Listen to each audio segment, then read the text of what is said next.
दरम्यान रोहित पवारांनी खरातवरून खळबळजनक आरोप केलाय। खरातनं अजितदादा यांच्यासह एका अत्यंत बड्या नेत्याच्या फोटोवर फुल्या मारल्याचं म्हटलंय। त्यामुळे हा नेता नेमका कोण आहे यावरून आता चर्चा सुरू झाली आहे। पाहूयात।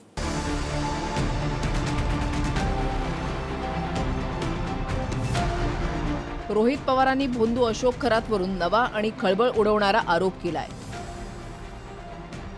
अशोक खरातनं अजितदादांसह आणि एका बड्या नेत्याच्या फोटोवर फुली मारली होती असं ट्विट केलंय।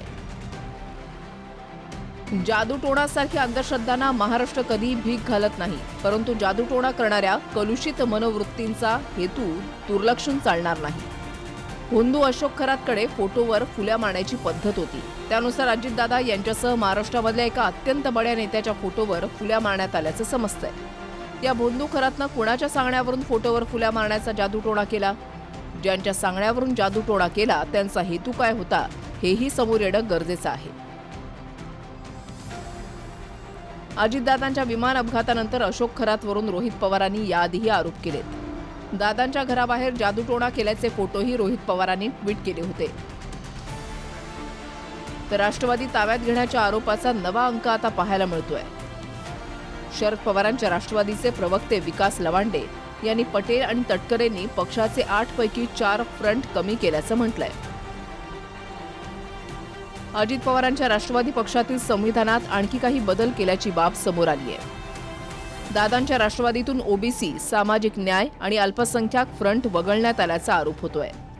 राष्ट्रवादी पक्षाच्या नव्या संविधानामध्ये केवळ युवक, विद्यार्थी, महिला आणि सेवा दल या फ्रंटचा समावेश असल्याचं उघड झालंय।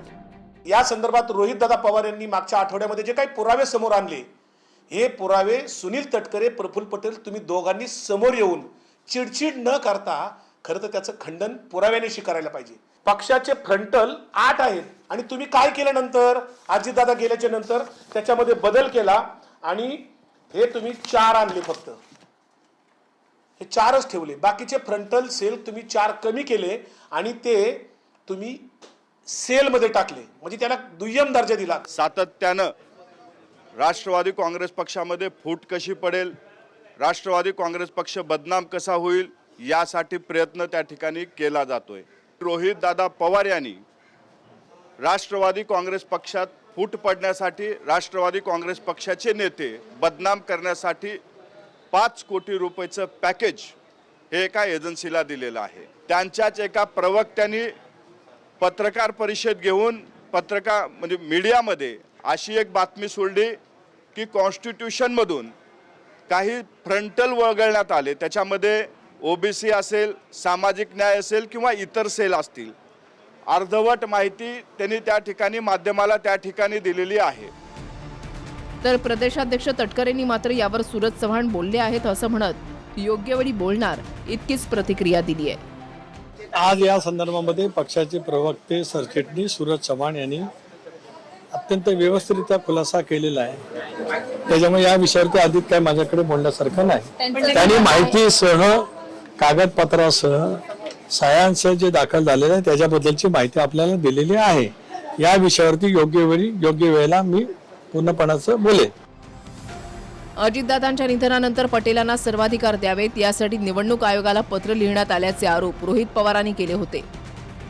त्यानंतर सुनेत्रा पवारांनी आपलाच पत्रव्यवहार ग्राह्य धरला जावा असं पत्र आयोगाला लिहिलं होतं, हेही समोर आलंय। आता पक्षातले फ्रंट कमी केल्याचा आरोप होतोय, ते आरोप सूरज चव्हाणांनी फेटाळलेत। अक्षय मणकणीसह bureau report, TV9 Marathi, Mumbai.